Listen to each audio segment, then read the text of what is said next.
All right. Well, I'm here today with Steve Schwartz. This guy lives in Brooklyn. He's got a really cool dog named Amiko. He says his dog's crazy, 1.5 years old, likes to backpack. He's done solo backpacking all over the world, went to Morocco, right, recently, and just became a dad, right? You have a baby, a month old. So if we hear some crying in the background, we know what that is. It isn't, someone kidnapped in a closet or, people getting ready for the LSAT that are crying back there. It's a little baby. And yes, he is an LSAT guru. So that's why I mentioned the LSAT there. And, as a bar prep company, it might feel a little odd that we're interviewing someone who's got an LSAT prep company, but people come to our channel from all different stages of the way, and we want to have some great stuff out there to help them. And so we thought to bring Steve on, and we're very grateful for him and his graciousness and spending some time with us and coming on our YouTube channel. And we're just excited to see what kind of sage advice that he has for us. So Steve, LSAT guru, dog lover, and new father, tell us about your journey with the LSAT. The plan was to take the LSAT, go to law school, and move on with my life. But I kind of got weirdly obsessed with the LSAT through my own preparation journey. I went to an Ivy League undergrad, and I thought I was going to go to a top 14 law school. And I got a really rude awakening when I took my first practice test and got a 152. And then that nightmare kept repeating as I kept scoring in the low 150s for months and months. And I couldn't crack this test. And it became this ego thing where I wanted to dominate it. I'd done well in other standardized tests. So I was like, well, why not the LSAT? Why can't I get this too? And over the course of what ended up being a very difficult year, I gradually raised my score up to a 175. And yeah, that is a huge jump. It was, and it took a long. Thanks. It took a long time. 152. Wow, that's incredible. Yeah, it took a long time and a lot of work doing pretty much every single LSAT ever released. At the time, there were 40 something. Now there's 80 something numbered ones, and doing a ton of old LSAT books. And so once I went through that whole journey, friends started asking me for help, and I started teaching the LSAT as well, since I taught other standardized tests like the SAT and the ACT. So it seemed a natural progression. And I really loved teaching it. And once I mastered the LSAT, then it was okay. Then it was fun. It's not fun when you can't do it, but once you know how to do something, there's a certain magic that comes with that. And so did you take any standardized programs? Did you do any official test prep for the LSAT when you were preparing, or was this just all on your own and your own strategies? That's a great question. I ended up actually just self-studying. I got a tutor at one point, but I didn't like him. He made me feel like an idiot. There's this one moment where he sighed when I asked how to do something that just made me feel like complete, the lowest of the low. And I was like, that's not for me. Back to the books. And it was kind of just pounding away at the books. And really, ultimately, the biggest breakthrough for me was understanding my own thought process in detailed review of what I had difficulty with, what I got wrong, what patterns what patterns in wrong answer choices I was falling for, like what traps the test makers laid for me, spotting which traps in particular I was likely to fall for to avoid making the same mistakes again. That's really where my growth came from. Were there particular sections on the LSAT that you struggled with just more than the others? For me, I hated the games. I didn't take any prep course or read any books just on the games. And so I didn't have any of those like hacks. And so I just went into those blind, and it always took me too long and I lost all my points there. But for you, what was it like? Were you just kind of even Steven, just mediocre and just getting them all up, or were there specific areas that you really turned it around? I would say games also. Games is probably the biggest area, I think, for a lot of pre-law folks, from humanities backgrounds. Anything that even smells the slightest bit mathematical, you want to stay away from that, right? So, and I didn't go to like any sort of nerd camp where you do those sorts of math puzzles for fun. So it didn't come naturally to me. And that was really a major focus of my studying. On the flip side, I've always been a bookworm. So the reading comprehension came more naturally, and logical reasoning was kind of in the middle. So would you say your specialty has become helping people with that one weakness that you had before, the games and that side of the exam? And I mean, obviously, I'm guessing you can give at least semi-decent advice about non-game stuff, but is that really where you're the expert, would you say, because you turned it around so dramatically? I think I can relate to students who have trouble with the games more than if they had trouble with the reading comp. But ultimately, the LSAT, games is only one part of it, and I teach the whole thing. You can't only cover one area because each part has somewhat of an equal weight to it. A quarter is games, a quarter is reading comp, half is logical reasoning. So we've got to get people ready for the entire thing. And games, honestly, it may be the scariest part at first, but it actually is on average the easiest part to learn. Logical reasoning and reading comprehension have more ambiguities of language that makes them in a way a bit more complex, even if they might seem more familiar on the surface. We maybe got ahead of ourselves a little. There might be people that are watching this that just are unfamiliar with the LSAT, and we've kind of alluded to there being different sections, and you kind of rattled off a few sections and how much they're weighted. Do you want to just slow that down a little and tell us what is the LSAT? What are the pieces of it? What does it test? Yeah, totally. So the LSAT is the law school admission test, and pretty much every law school requires it. Some are taking the GRE now, but it's not really anything to think too much about. So the LSAT is pretty much the main game in town. And it's a hard grad level exam. I think it's actually the hardest graduate admissions exam in contrast to the GRE or the GMAT or the MCAT, because it tests something that pretty much nobody has prior exposure to. So the LSAT, it's not testing math, it's not testing vocabulary, it's testing a way of thinking. You can't cram for this, you can't memorize it. It's, in a way, testing your ability to think like a lawyer, which means thinking critically, thinking skeptically, being able to extract a general principle from an argument and then apply it to a somewhat comparable situation. And so for that reason, it is tough and scary at first. And you have to it's kind of like learning a foreign language is the way I think about it. Most people don't do well on it at first, on their first attempts. They have to learn the unique language and rhythm of the LSAT. And so there are three different types of sections you may see on the LSAT. There's logic games, which are the mathematical types of puzzles that we were alluding to earlier. They don't actually have any actual math on them, but they involve a sort of symbolic logic where you have these different variables that you have to manipulate in a variety of ways. Either you're putting them in order, or you're grouping them, or you're doing both of those things at the same time. So they can get pretty scary, especially for folks with humanities backgrounds, but they are learnable. Then there's logical reasoning, which there are two sections of out of the four, so it's half the exam. And these are short, bite-sized arguments that you may have to strengthen or weaken or identify the conclusion of them or the flaw inherent within them. And these are, I think, most similar to what people experience in law school, where they're kind of like a fact pattern. Then you have reading comprehension, which at first glance might seem pretty similar to SAT or ACT reading comprehension, but it's actually quite different in what they're testing, because they're testing your ability to spot the structure of the reading passage and the intent of the author, rather than any sort of substantive knowledge. All right. Yeah, that was really helpful. Thank you. And, obviously we have a variety of people that might stumble across this on YouTube, but it's good to cover those bases for them. What kind of mindset would you say a student needs to have to be successful on the LSAT? Well, I think it's a bit of what I was saying earlier about thinking like a lawyer, being critical and being skeptical. But to go into a bit more depth on that, I think that the mindset is, in a way, not seeing what you expect to see, but seeing what's actually there. So many times upon reviewing a problem with a student, we just have to simply go back to the actual text and say, well, what does the question actually say? And so to illustrate this with an example, one of my favorite LSAT questions involves a doctor who is a smoker and wants to ban smoking in public places. Now, this is strange for a variety of reasons. First off, we don't expect that doctors are going to be smokers. Doctors, we think, are supposed to be healthy. They should tell people not to smoke, and you wouldn't ever see them smoking. That's our expectation, but of course, in reality, there are countless exceptions to this rule, right? Then, on another level, this doctor who is a smoker wants to ban smoking in public places. Why would a smoker want to ban smoking? You would think that a smoker wants smoking to be an option everywhere. You would think they wouldn't want any bans on smoking.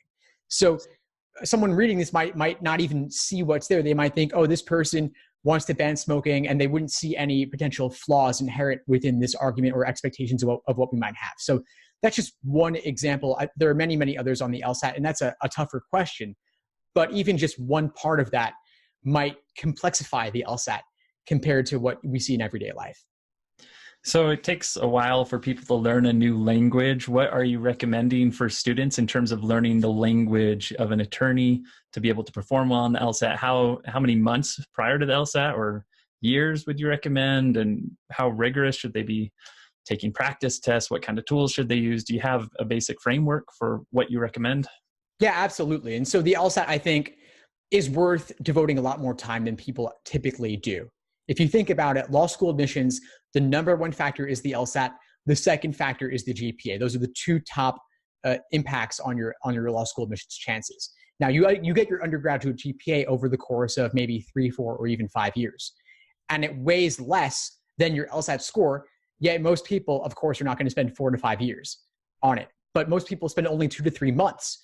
And the correct answer is somewhere in the middle, not 2 to 3 months, not several years. I think even 5 to 6 months could be enough to reach your fullest potential, which is actually double the time that most people spend.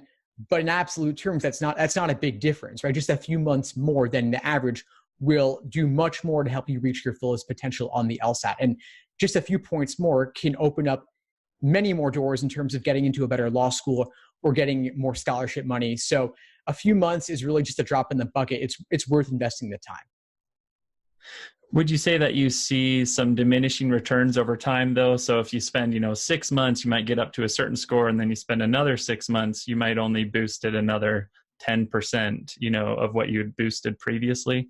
Do you see some of that? And is that kind of how you help people decide whether or not they're ready to take the exam when their progress is kind of tapered off? That's a fair point. I think, of course, there are people who might take it 7, 8, or 9 times over the course of a couple of years, and I'm not recommending that. I think at a certain point, maybe 5 or 6 times is the most I would recommend taking it, and then just, of course, take your highest score, apply, and move on with your life. Or if your score wasn't high enough to get into a decent law school, then maybe you want to choose a different career path, and that's okay too. Now, I know that 5 or 6 times might seem like a lot. And I know, Adam, you went to law school, you're doing bar prep, and that probably sounds high to you also. But things have changed. Law schools no longer average multiple LSAT scores. They only take the highest, and so there is more incentive for retaking than there used to be. Yeah. And in addition to that, the LSAT's also being offered a lot more frequently than it used to be. It used to only be 4 times a year. Now it's going to be 9 or 10 times a year. And so retaking is easier than ever before because there's always another test date just around the corner. And again, because more and more law schools are making it clear that they do not average the scores, they only take the highest, retaking is worthwhile. Now, 6 months is probably enough time. There are people who take a year to study, and that's okay. I find that actually the people who tend to get the top scores, like 170 plus, a lot of them are studying for 6 months to a year and really brutally dedicated to it like I was. And I'm not saying you have to do that, but depends on your goals. If you want a top 5 school or if you want a full ride, maybe the 170 plus is really important to you. On the other hand, there are some great law schools you can get into with a score in the 160s. Yeah, when you say I can't remember exactly the words you used. Did you say brutally dedicated or something? Yeah. Something like that's kind of a funny way to describe it. It sounds like a lot of fun. Yeah. When you say that, how many hours, are you putting in during that period of brutal dedication? Well, I see it all. And obviously over the course of 6 months to a year, you're not going to be able to put in 20 to 30 hours a week for that long a period of time. It will inevitably lead to burnout, and we certainly don't want that. So this could be studying part-time, 10, 15, maybe 20 hours a week on the side if someone's working or they're in school. And obviously not every week. There's the holidays, there's family issues, things come up, and that's okay. You could take a week or 2 off and come back to it later. And maybe you even take it once and then you're retaking. And so that 6 month timeline is really involving 2 LSAT sittings. And then there are people who study full-time. They have family or parents or folks supporting them, and that's a great position to be in. And in that case, I would caution them even more not to burn the candle at both ends doing 30 or 40 hours a week. It's just too much. Yeah, that's good. Sounds good. Got to keep life in balance. What are some of the most common LSAT prep mistakes that you've seen students make, and how do you correct those? Yeah, sure. So the biggest one I already talked about a bit before, which is only putting in 2 to 3 months. It's not enough time. The LSAT is more important than that, and it deserves more time. But the next biggest common mistake I see is students doing exam after exam after exam, measuring their results, being happy or sad about what the score they got, and then moving on to the next timed exam. And you do not want to do this, because the value in doing the exams is not simply to measure your results or measure your progress or lack thereof, depending on how it turned out. The real value is in seeing which problems you got wrong and which ones you had difficulty with, and looking for those traps of encouragement towards wrong answer choices and traps of discouragement away from the right answer choices. I talked earlier about spotting my own patterns in the mistakes I was making. And that was really where my gains ultimately came from. Can you give us an example of a type of mistake that would trip you up? You know, one of those things that would encourage you to grab on to a horrible answer or discourage you from latching on to a good answer? Yeah, totally. That's a great question. And the LSAT makers are so devious about this. They just love to throw in the most complicated tricks they possibly can, but ones that they kind of lead people down a particular path so they confidently pick the wrong answer and walk away feeling good about it. So it's the worst experience to have that. And so I think one of the biggest ones I see is with logical reasoning, there are necessary assumption questions and sufficient assumption questions, and they require very different perspectives. Now, we often love picking answer choices that contain strong language. It feels good to pick a choice that says all people XYZ versus some people XYZ. But for a necessary assumption question, you want to gravitate towards more moderate language. It's more likely to have been required by the argument than a more extreme answer choice would be. But they'll often make answer choice A the sufficient assumption, which says all, when what you really want is the more moderate choice, which maybe is choice E, that says some. But people will circle A, move on, and never even get to the other answer choices where they might have seen, if they looked at E and thought about it from the right perspective, they would have chosen the correct answer. So are you saying, just generally speaking, that test takers should avoid absolutes? Are you saying there's turdy type questions, turton, it's like certain turd questions where they, you got to watch out for certain patterns within those questions to identify whether they are, what did you say, the necessary or the necessary and the sufficient? Yeah. So right. It's all about the proper perspective from which to view the question. So there are certain question types where you want more moderate language, like inference type questions, where the question is asking, what can you infer based on the information above?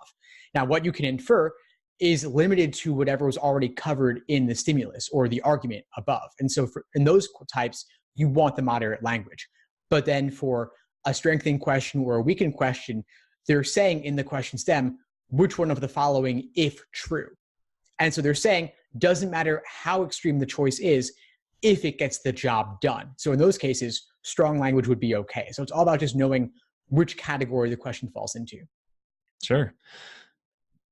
Do you feel like there's certain parts of the LSAT that students really can't get better at, or can you improve any aspect of the LSAT with any type of student?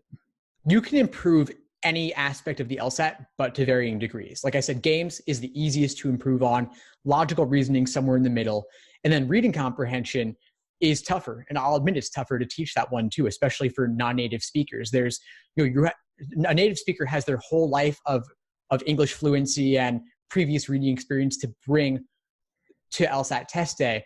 A non-native speaker has a much harder road to go down. Not saying that you can't do it, but it is tougher. And even for native speakers, if you're not a bookworm like I was, and you haven't been reading that much for fun in the past several years, especially if you've been out of school for a while, or the only reading you ever did was for school and nothing on the side, then you don't have all those years of experience to draw upon, and it will be a bit tougher. And you typically get a less bang for your buck in reading comp prep. So I'd encourage students who are having trouble in all areas, start with the games, then reasoning, then gain some familiarity with reading comprehension. But since it is only a quarter of the test and it is toughest to improve upon, the other sections are more worth your time.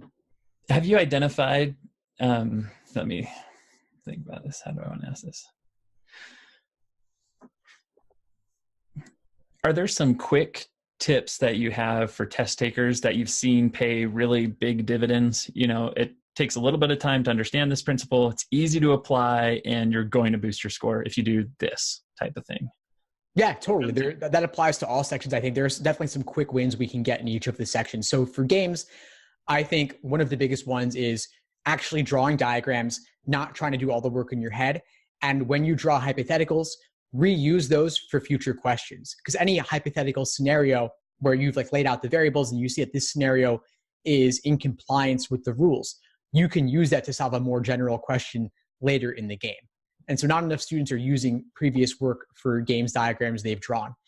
Then for logical reasoning, I think telling the difference between necessary assumption questions and sufficient assumption questions, a lot of folks don't know the difference. And like I said, they require very different perspectives. They both might use the word assumption or assumes in the question stem, but there are other indicator words in the question stem that tell you which one you're dealing with. And so knowing the difference is a quick win.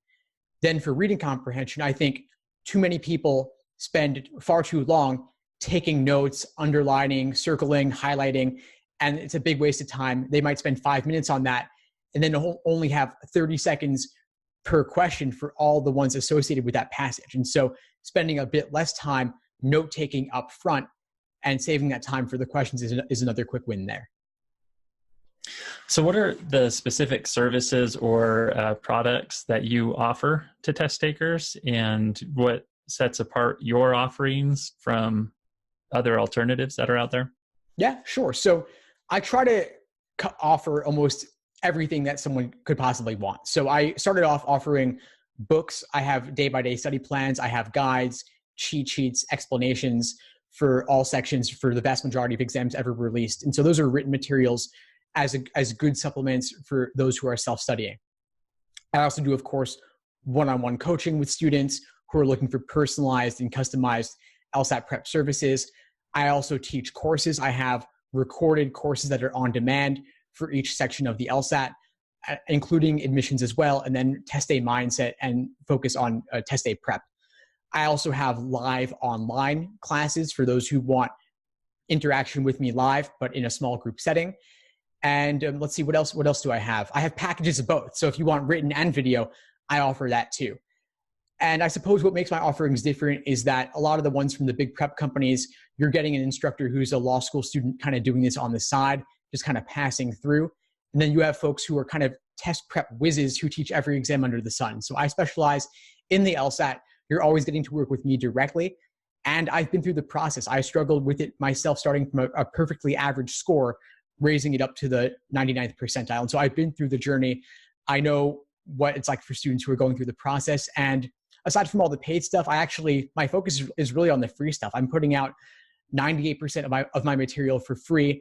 I've got countless hours on the YouTube channel. I have a daily podcast. I have 1,000+ articles on every aspect of LSAT prep. So I try to really put out as much as I possibly can for free. And then for those who want to go even deeper with me, I've got the premium stuff too.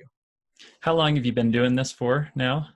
I've been doing this for over 10 years. I've been teaching since 2005, and I've been putting out stuff online since 2008. That's awesome. Do you have some data in terms of past student performances and how many students you've been able to help, the test takers? How much have they boosted their scores? Do you have any kind of data like that you've gathered over the past 10 years? Yeah, it's hard to calculate it precisely because I'm not offering a traditional in-person class where I'm with students every step of the way. A lot of times somebody buys a prep book from me, or they buy a course and they don't always keep in touch. I'm selling stuff to thousands of people, so I can't track all of it. But one thing I do have is LSAT diaries on my site, where I've actually had students write in chronicling their own study journeys, whether they use my materials or not, just kind of showing they went from the 140s to the 160s, what materials did they use, and how did they go about their studying process. And so I've got that for people, any part of the spectrum, if you're from the 140s to the 160s or the 150s to the 170s and everything in between. And there's hundreds of those. I didn't write them all myself, believe me. It's really students writing in, sharing their stories. And I've actually, another thing I've been doing recently is I've actually been recording one-on-one coaching sessions with students, so you can actually see what it's like to work with me and see them kind of gain their own insights along the way. If there were any really burning parting advice that you just feel passionate about to folks that are taking the LSAT or are going to law school generally, what advice would you give them? I would say that if you're struggling with it, you're not alone. This is something that everybody goes through. It really is like learning a foreign language. And if you're just taking it exam after exam, think about what you could do differently to gain some insights from the studying that you're doing. Once you engage in a deeper, more complete review process, you'll start to see the patterns in your mistakes and improve going forward. Well, Steve, thank you so much. I know you've given us a lot of time. You've given us some fantastic advice. And I know there are people that have come across this and will come across this that will greatly benefit from the advice you've given them. And certainly if they choose to use some of the resources that you have, whether free or otherwise on your website, it's been awesome getting to know you and to chat with you. Thank you so much. It's been a pleasure, Adam. Thanks for having me.